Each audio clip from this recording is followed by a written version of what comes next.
Good morning, Molo, Gunjani, Ola, and welcome to this, our very, very last day of Campus Party, broadcasting from South Africa. This is my last chance to be on air with all of you. And today is quite a special day for me because I bring back with me today Nicholas Wolpe, who's an old friend. We first met, I'm going to put in a bit of history here, we first met probably 20 years ago, and although we only look 30, we were older than that then. And he'd come back to South Africa. I'd been working in broadcasting on political and news and arts stuff for many years, and had now transitioned into consulting. And I met him at a coffee bar, and when I found out who he was, because he has an illustrious history, which you'll hear lots about today, the first thing I said to him, because his father was in the Hideout with Mandela in Liliesleaf Farm, the first thing I said to him was, "Have you been there?" And his response was, "I've been looking for it for years." He only returned to South Africa when we started moving towards democracy. And so began a journey which leads us to today. The interim bits of the journey are, fortunately, he joined me to go and look at Liliesleaf as it was. And being Nicholas, I'd shown it to a number of major leaders in this country, and nobody wanted to put money in and reconstruct it into something amazing, a museum that really recreates history, memory. And it's just got such a compelling and almost detective-like story to it. But you're going to see all about that. So Nicholas and I kind of lost touch, other than when I went into Liliesleaf every so often, which was often, because it's one of my favorite museums. And just a few weeks ago, he reached out to me and said he's writing a book, which I can't wait to read. Because unlike me, I've got an analog memory that disappears sometimes. Nicholas has a razor-sharp memory. And he was remembering how this all began, and so much more. His book's going to be absolutely compelling. But I've taken up far too much time. Welcome, Nicholas. Thank you for joining me today. I think we share a 20th anniversary or something, if that, but thank heavens we haven't lived together for 20 years. Hi, Kathy, and thank you very much for having me on. It's a real pleasure. Do you realize what today is, what the date today is? 11 July. Yes, what happened on this day, 1963? My heavens, Nick, tell the world. Wow. So 57 years ago, Liliesleaf was raided on the 11th of July, 1963. So today is the 57th anniversary of the raid on Liliesleaf, which, as we all know, or for a lot of people who don't know, changed the direction and the trajectory of our struggle. And a lot of people say the raid on Liliesleaf was the beginning of the end of apartheid. Absolutely. I'm amazed. There's so much that's serendipitous about Liliesleaf, which I hope you'll share with us. I think what we should do right away, and just for everybody out there, I'm talking on a cell phone, and so there's feedback and all sorts of difficult things because hashtag thank you Eskom. But so be it. We live in an amazing country anyway. So let's roll with an amazing introduction to what you've created with what was just a farmhouse on a big green stand in Rivonia in the northern suburbs of Johannesburg, South Africa. Jade, thank you.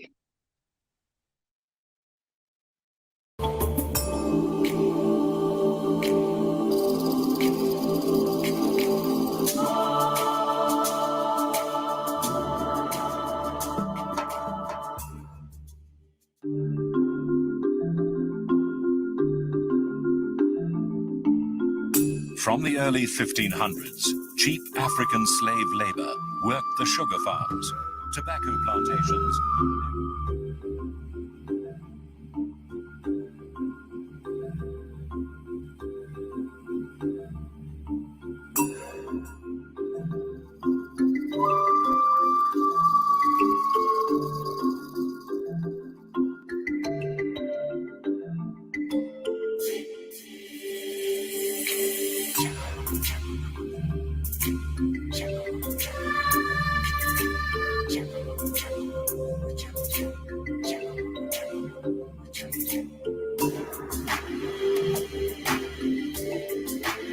Len Lazarus was married to Hazel Goldwright's cousin, Miriam, and was close friends with Arthur.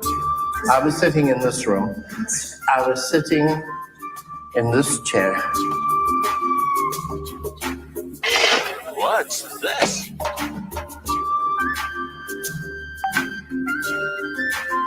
Te besef ons het 'n korrekte goeie slag. A mystery man visited advocate and South African Communist Party member Bob Heffel.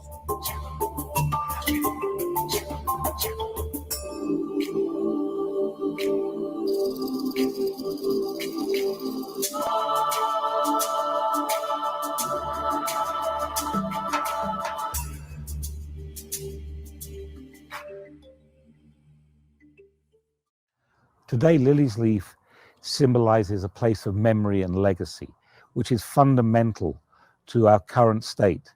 It symbolizes the core values, the ideals, the principles, the dedication, commitment, the selfless sacrifice that was given by a unique group of liberation struggle activists who frequented Liliesleaf. It was a place that gave articulation, meaning, substance to those ideals, to the ideals also of the Freedom Charter.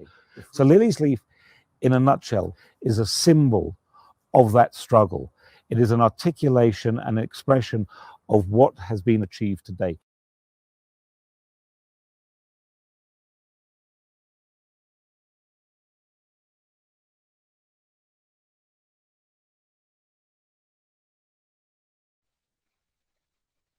So Nick, in the time that we went and visited Liliesleaf, it was just, as I said, a house.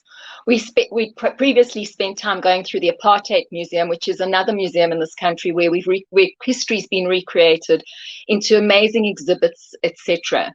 You've taken what was a house, which was the hideout of a group of people who you'll tell us the story, and you've created this wonderful interactive space where you pick up a phone and you hear about the police chasing certain people. You go to a coal shed where Mandela had hidden his notes. Tell us the background story, and then let's go into how you've created history that's fun, vital, and that kids and adults want to come back to again and again. But give us the background story to Liliesleaf and to your involvement as Nicholas Wolpe, son of Harold Wolpe. And may I add, you're now a Sir Nicholas because of the work that you've done in recreating history for this country. Please tell us about your background. Okay, thanks, Kathy. Well, first, let me put it into a bit of a kind of context. So following on from our encounter and your 40th birthday party at Liliesleaf, I went to the then Treasurer General of the ANC and said I wanted to take him there for lunch. Took him there for lunch. And then following the lunch, he said, I want you to put on a reunion to commemorate the 40th anniversary of the formation of Umkhonto we Sizwe in 2001.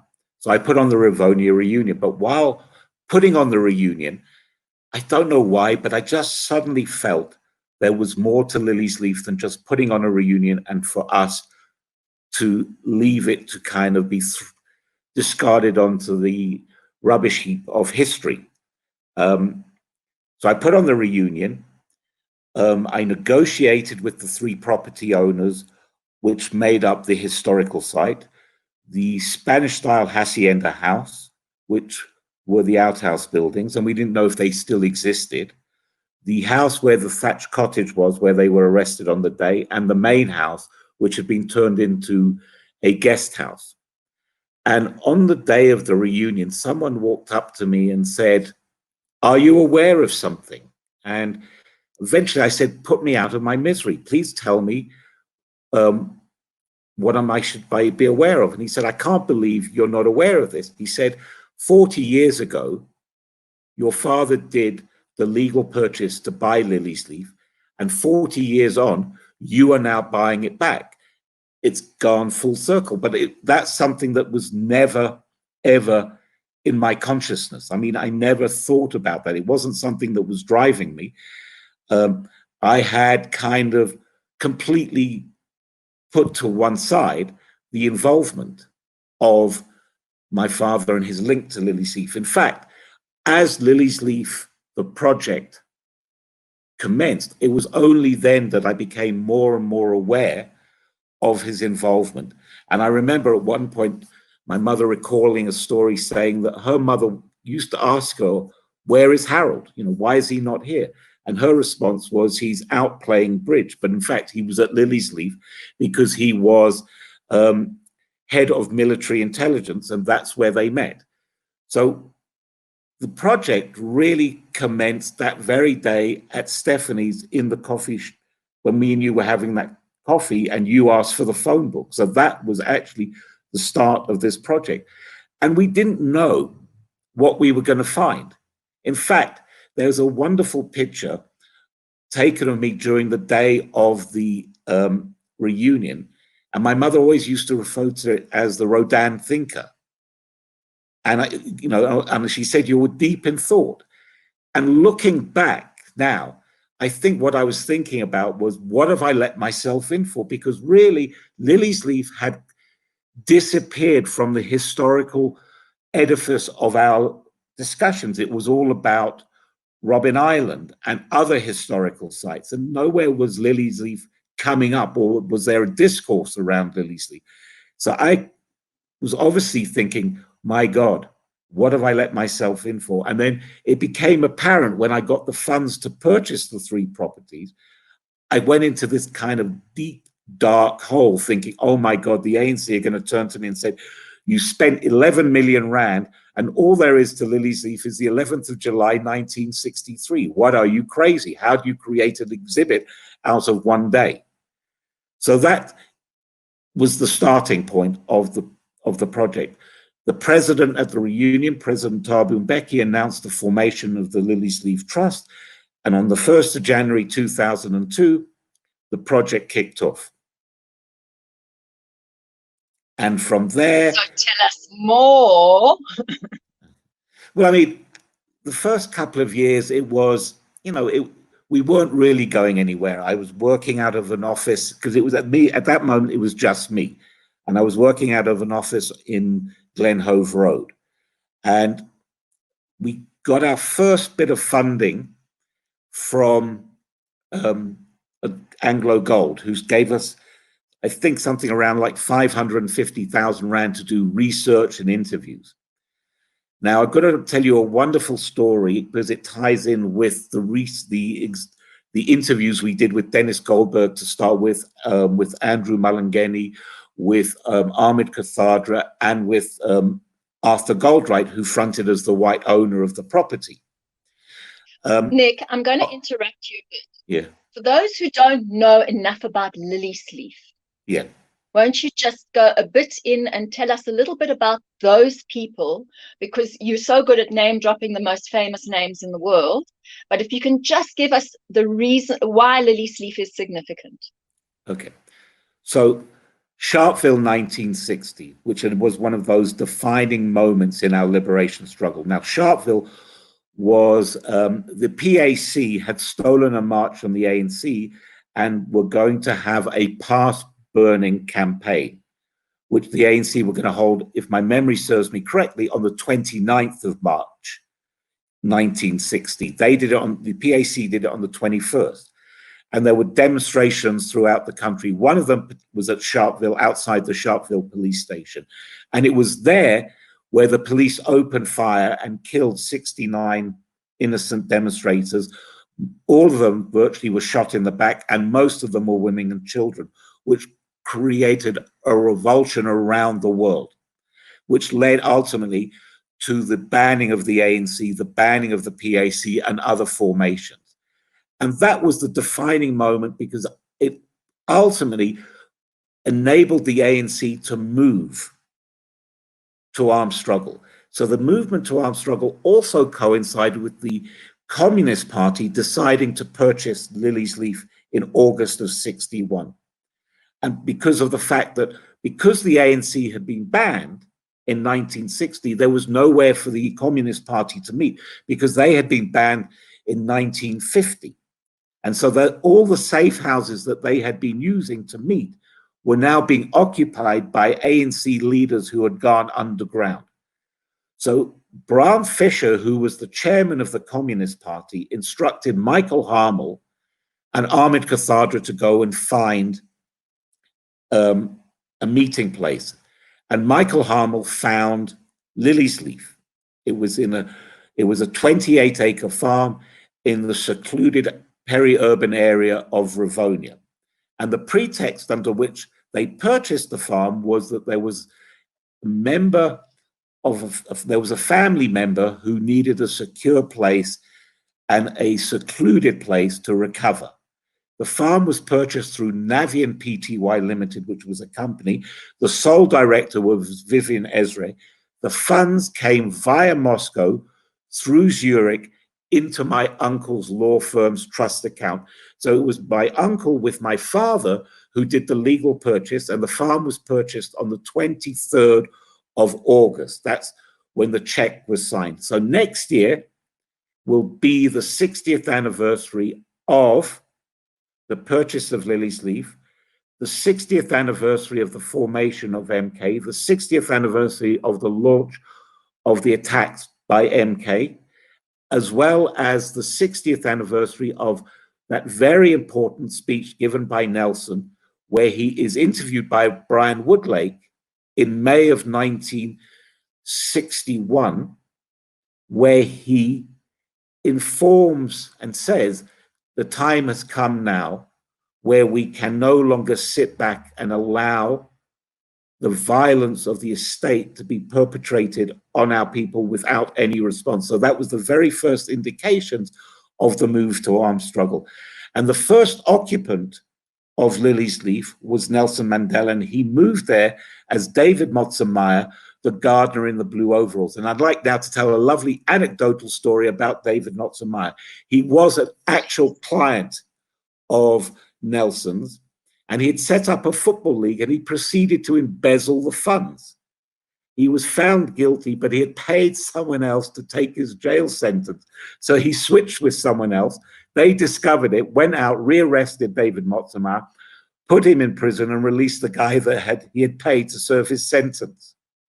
So Nelson moved on to Liliesleaf as David Motsemeyer, the gardener in the blue overalls, waiting for his white master to move on and take occupation, which was the Goldreich family, which was Arthur and Hazel and their two boys, Paul and Nicholas. But now you are the son of Harold. So you were living in Johannesburg then, right? Correct. So at the time, I hadn't actually been born at the time. I was born in April of 1963, a month and a half or 2 months before the raid took place on Liliesleaf. So Tell us people about actually the do. raid. Okay, so again, that's a very interesting story. You know, we don't really know. There are several theories which we've uncovered, and they all link to intelligence services. There are theories around, one colleague has developed a theory around the South African Defence Force and their specialist Morse code unit. We've uncovered other stories. I'd like to share one, the Vickers family. So Mr. Vickers, he shared an irrigation system with Arthur, and they was in a dispute. And one day he went to the house, didn't knock on the door, he went straight in and went into the lounge to find Nelson sitting on the couch with his legs up on the coffee table reading a newspaper. Now you've got to imagine that is highly unusual for apartheid South Africa of 1961. And in our interview with his daughter, because he had then gone off to the police station to tell the story about what he had just experienced, and he went to his grave literally feeling remorse that he was responsible for the raid on Liliesleaf. She said he firmly believed that he made an error by going to the police station and revealing. The reality is that had nothing to do with it. I mean, there's also the lovely story of the 10-year-old snitch called George Mellis. Now, George Mellis was a school friend of Paul and Nicholas, and they went to the local school, which was St. Peter's. And by irony of all ironies, my son today is at that same school, at St. Peter's. So there were 4 kids connected. There was the 2 Goldreich kids, George Mellis, actually, and then Cornelius Bagshaw's son, and sorry, there was a 5th kid called Terry Hepker. So George Mellis's family owned the caravan park opposite Liliesleaf, and he would go and play at Liliesleaf regularly. And one afternoon, he noticed something highly irregular. White men and black men shaking hands. So what did he do? He ran off home, told his parents, took him to the local police station. The local police commander said, next time you're at Liliesleaf, write down all the number plates of all the vehicles parked in the yard, which he did do. So that's another theory.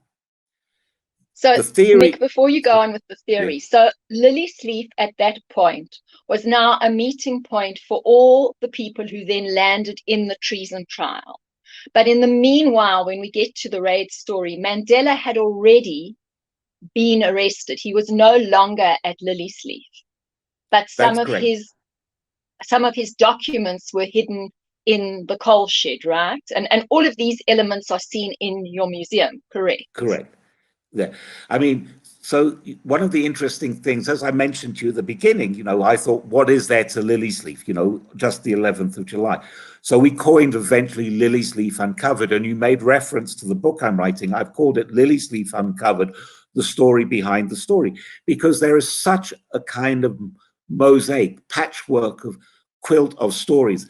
Nelson, as I mentioned, moved on as David Motsamai. He became the first commander-in-chief of Umkhonto we Sizwe, and he operated from Liliesleaf. In January of 62, he left South Africa on his secret African mission. And when he arrived in what was Francistown, which is today Gaborone, he arrived and he was met by Philip Steenkamp, who was the district commissioner. Nelson gets off the plane and says, Philip Steenkamp says to him, "Welcome, who are you?" So Nelson says, "My name is David Motsamai." So Philip Steenkamp says to him, "Oh, well, if you happen to be David Motsamai, we're going to have to send you back to South Africa. But if you're Nelson Mandela, you're welcome." So David says, "Okay, I'm Nelson Mandela." And he says, "Welcome to Francistown." They knew of his arrival. So we believe that, you know, the British intelligence and the CIA had already been monitoring Liliesleaf because they knew of his arrival. They knew how much money he had on him. They knew when he was arriving. They were very much aware of it. So he had gone on his secret African mission.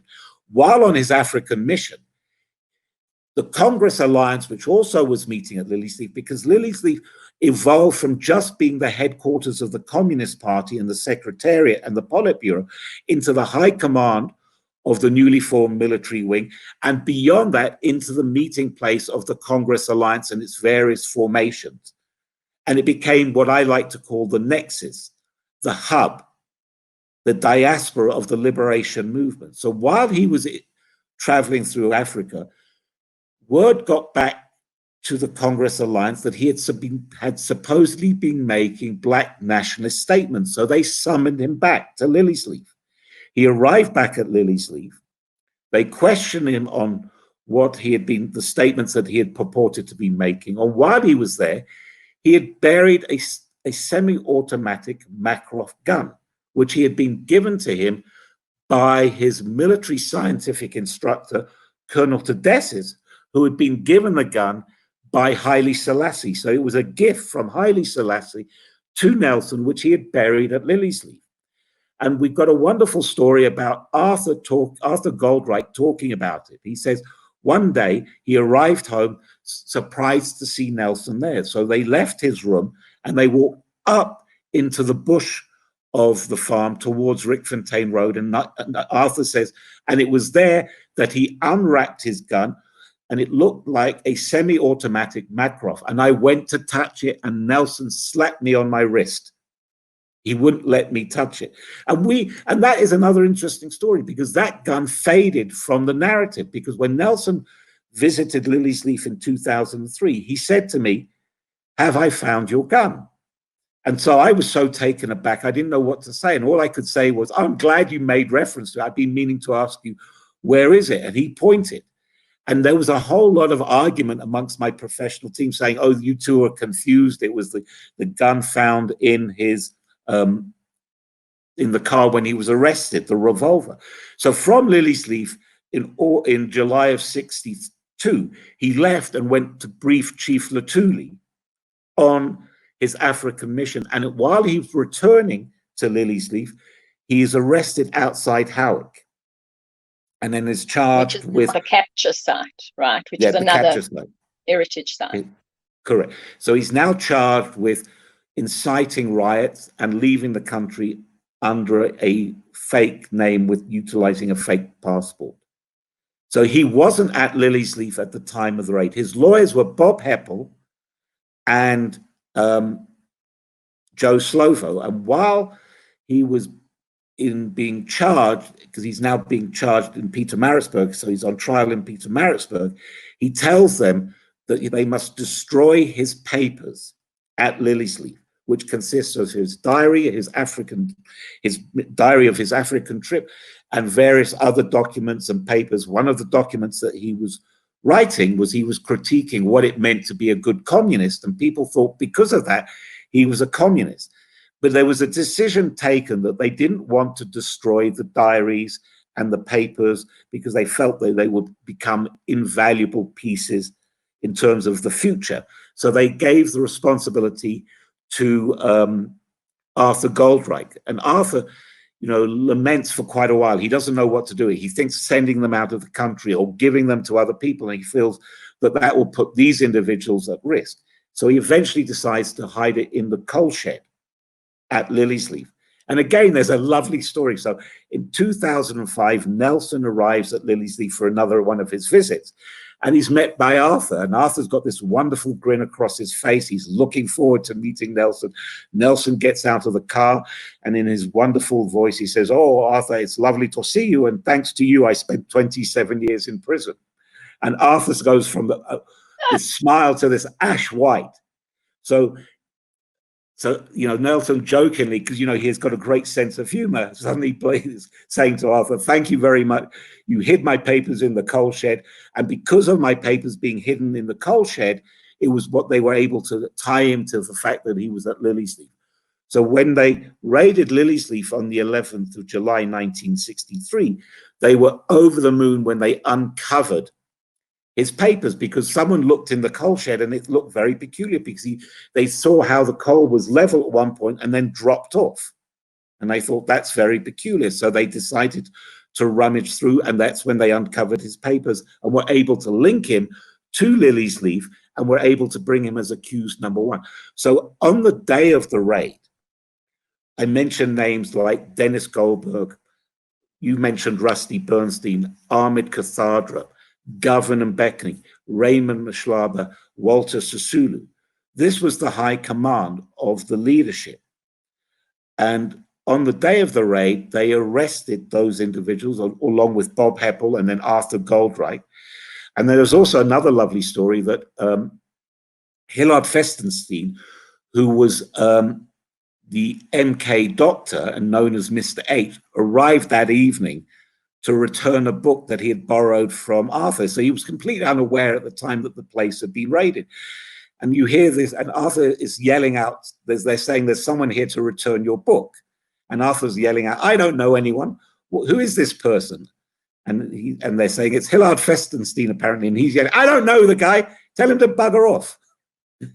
And then Hillard is arrested as well. So because he comes to. I mean, these stories are amazing and bounteous. And we could talk probably for 3 years, but we're not going to. But you've created the atmosphere and the feeling. What I love about what's happened with Liliesleaf itself is that you've recreated, there was the original farmhouse with a thatched roof, and you've created that, plus you've created two very contemporary structures with conference centers and archives, but you've retained the original home. But as one enters the space, you start interacting with exhibits, and it becomes like a murder. It's not a murder mystery, but it becomes like a mystery story, a detective story. You pick up a phone and you hear a voice. You move a mouse around, which is a magnifying glass. You go into, at the back, there's that amazing, massive truck, which apparently carried MK arms into the country. So it talks all about not just Liliesleaf and the people inside the country, but also outside the country. But the point of the museum is to, as I see it, as an experiential moment for a visitor, is to make history live in a very vibrant and exciting way. And I'm going to have to shortcut you as to how you got to finally getting it up, but to more talk a little bit about what goes into, because this is a show about digital and physical, what goes into making a museum that's going to bring people to it again and again? What elements are required? And then we can definitely go back to the story, because I want to hear some more wonderful anecdotes. I mean, that's interesting. I think from my perspective, Kathy, was that I remember in '99 sitting in this pristine Roman amphitheater in Orange and feeling myself being taken back into Roman times. And I said to myself, if ever I worked on a historical site, I wanted to create that evocative feeling. I wanted to create the feeling that the people are on a journey. You used the word mystery suspense. I used the journey of enlightenment and discovery. I wanted them to feel that they were engaging. Again, it was also influenced by the fact that I remember as a little boy going kicking and screaming to museums and sites of memory and thinking to myself, this is a holiday. Why are my parents boring me? Holidays are supposed to be fun. And that also defined it. So I mean, I didn't come from a background of working in museums or on historical sites. I came into it on using these two experiences, saying these two experiences had to guide me. And there was something also about Liliesleaf, which I didn't know at the time, which has become very apparent. Liliesleaf is a breathing, living space. It has a mind of its own. It has a sense of its own. And if it doesn't want to do something, you can't do it. You can't kick it back, forcing yourself against this systemic structure of Liliesleaf. People may think I'm crazy, but there are things that I've wanted to do, and I've never got them off the ground because the site says to me, I'm not doing it. If it wants it to happen, it happens, because it is a living, breathing organism with a mind and a sense and a feel of itself. And in that context, I said to my team when we first met, and they thought I was crazy, I said to them, have you ever seen Singing in the Rain? And they looked at me thinking, what the hell has Singing in the Rain got to do with developing a historical site? I said, it's got everything to do with it. And remember the following line, Donald O'Connor, remember this line. And I said, this movie begins in the middle for the benefit of those that come in the middle. And then I went on to say, remember this, because this exhibit will begin in the middle for the benefit of those that want to start in the middle. Because I didn't want a linear experience. I didn't want to go from room 1 to room 20, because that's not Liliesleaf. Liliesleaf is this embryonic site. And all over the place, there are stories which feed into other stories. So there's an element of repetition, but you get that repetition builds on the story that you hear in another room. And that's how it was developed. So it was developed just through an evolutionary progress. No planning, no structure. I'm going to interrupt you and say what's amazing about it is that sort of in contemporary innovation and ideation thinking, people talk a lot about user-centered design. And you came into this so early saying this has to be user-centered, it's got to be user-friendly. And what's really wonderful, it was, although you use very high-tech digital technology in the museum, it became a gamified museum on many levels. You're using, and that's what gamification's about. It's about simultaneity. So you were using all of those techniques some 20 years back, which I think is absolutely fascinating. And I hate to tell you you're ahead of your time, because that would be complimenting you, and I'd hate to do that. What you didn't mention, because I interrupted you, was that you actually grew up in exile because your father went to jail, but escaped, went to England, and then you were sent as a 3-year-old, was it, to live in England, and only returned here in 1991. I was 11-month-old when I left. But as precocious as a 3-year-old, right? I hate to admit that would be, my head would swell, and then I'd have to listen to you kind of like bringing me back down to earth, and it would be with a bump. No, but really, so the thing was also that you didn't have a feeling of this country. I mean, one of the things I most remember about you and me walking through the Apartheid Museum is how I'd experienced the 80s here, and you'd experienced the anti-apartheid movement out there, and how we could match people and see when people had left the country and when they'd arrived with you. And I mean, it's just so, but you didn't know the Liliesleaf that I would have grown up with if I was living in Rivonia, but you recreated a history, and it still is integral to its environment. I think now's a really nice time for you to take us on a journey, because we've promised to speak about the fact that people have to pivot. With COVID, we've all had to pivot, whether it's because Eskom's on and we've got to talk on cell phones, or whether we've just had to learn a whole new life. And so the most tragic thing for the global creative sector is that economy has had to die, because it's about people being together, culturally experiencing amazingness. And so you had to radically pivot, and you are now in the middle of creating a virtual experience so people can visit Liliesleaf from the comfort of their lockdown.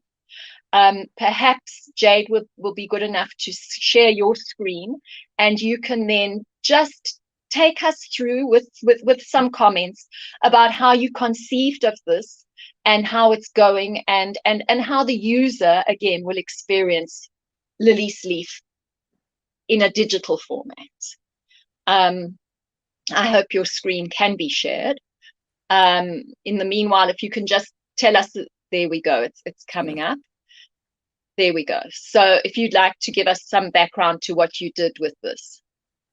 Okay, if I can just put it to start with within the context, you mentioned COVID-19. And we had to take a hard look, because apart from social distancing, I should say because of social distancing, we had to reevaluate.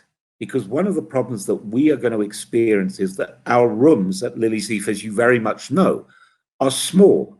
And we have lost also space because of the exhibits.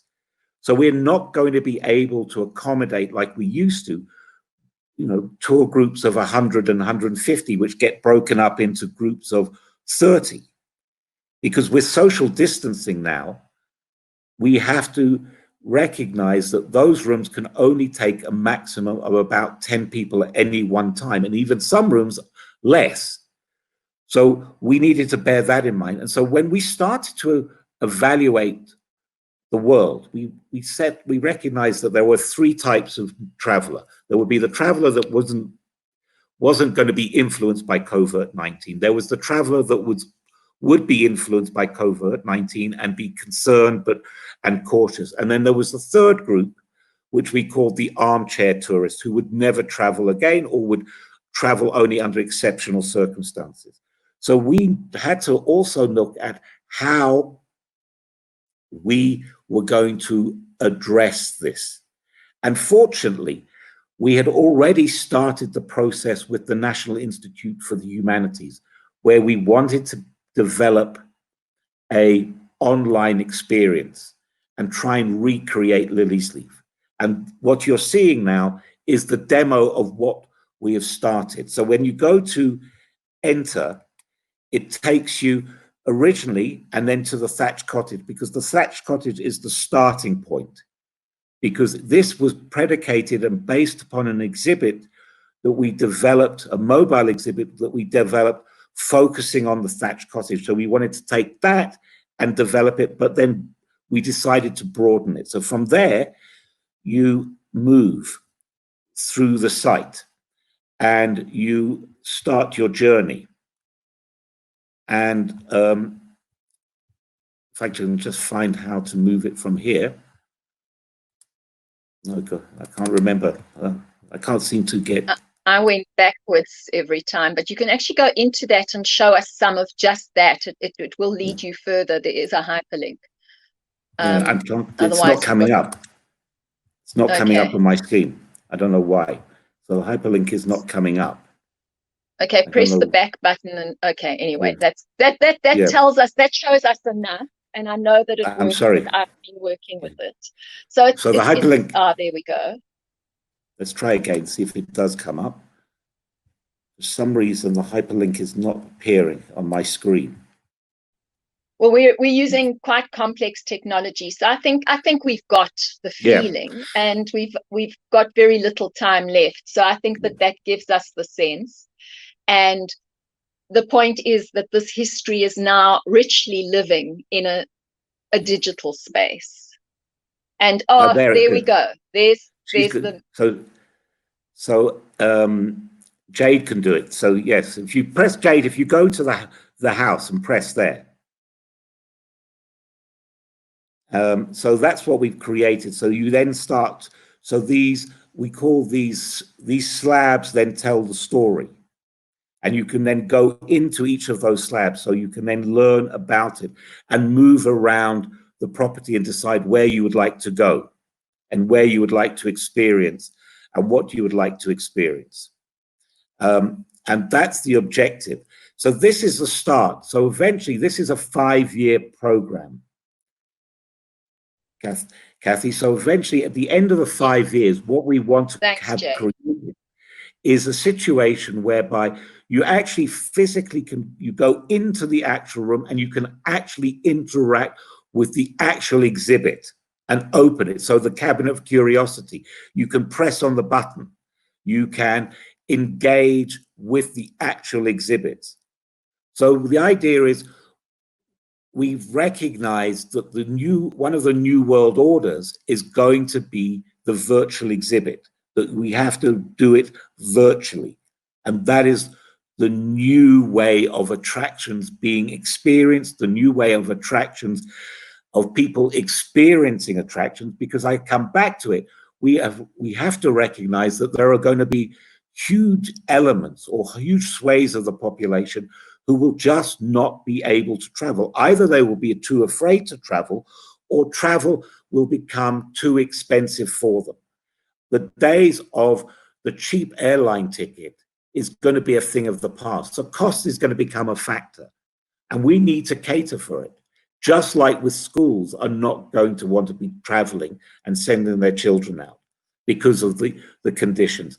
So we're developing this, and we're in the process of discussing with the Swedish embassy here in South Africa, where we developed the role of Sweden in the liberation struggle, of developing exactly the same thing for them, to show the role of Sweden and its role in supporting of the liberation struggle and its role within the SADC region and the support of the struggle against colonialism and the support for anti-colonialism. So we are recognizing that's the new way. So Nick, thank you for all of that.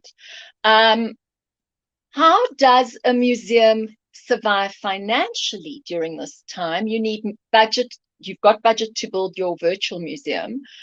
What are you going to do without visitors? What's happened to the staff? What's happening to the archives? How do you survive? Well, that's the million-dollar question. We need to.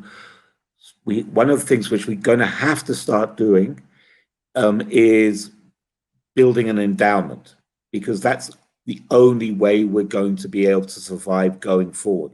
Because we're not, it's unclear about the numbers, who's going to come through, how many visitors we're going to get.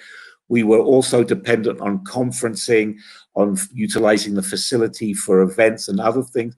That's also going to change, because one of the things that the corporate world has woken up to worldwide is they don't now need to spend so much money on external conferencing, of meeting off-site. They can do it like we're doing it through Zoom or the other various technologies, which is going to become a cost-saving exercise for them.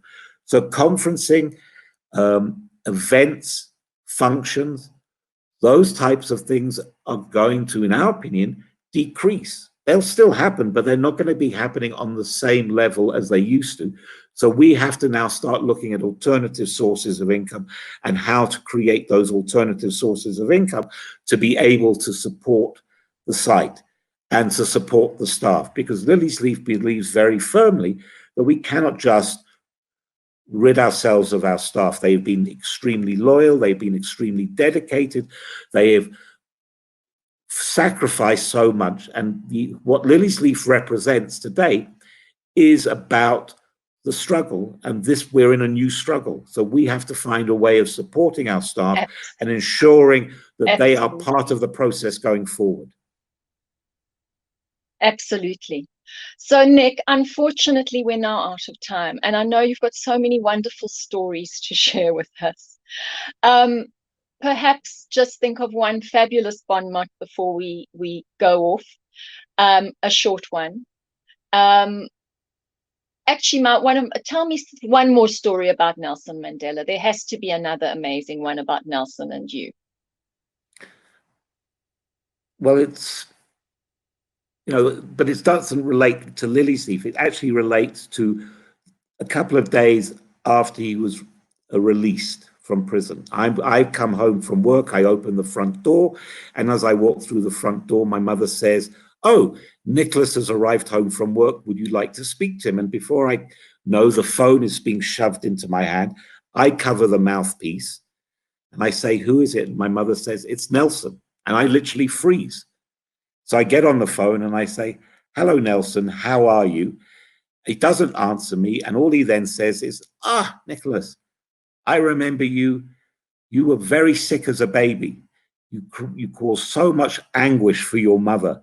How are you? Tell me what you've been up to." And it's like, oh my God, here is a guy that's just come out of prison, of spending 27 years of his life in prison. And all he wants to hear is about me, what I've been up to for the last 27 years. It was one of those incredible, surreal moments, which I think goes to highlight the man that he was.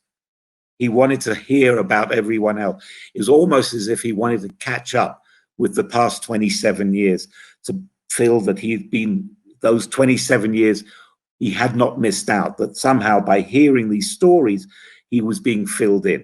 So it was an incredible moment. Oh, that's so lovely. And you were in London at the time.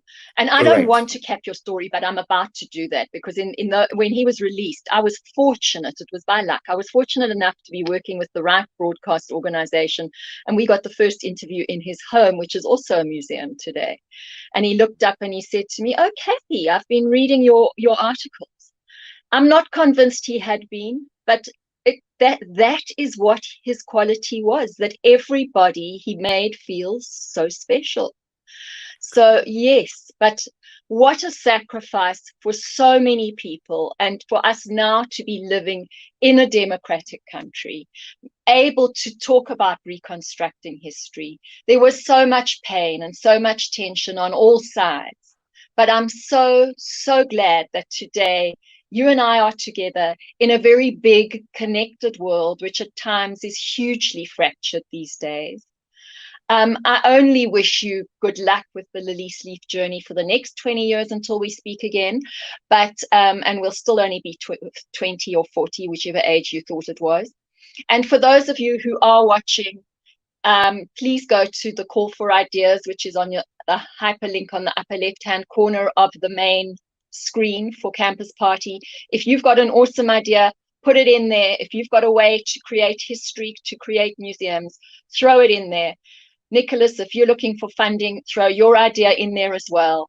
And to everybody who's been tuned in today, and to Nicholas and to the entire team, Jade and Etienne in the background, who are doing the job of 20 people usually in a broadcast room, and to the extended team, Ilza, to Sharon, who is our co-founder, and to Len, and to the communications team, Kerry and Shani.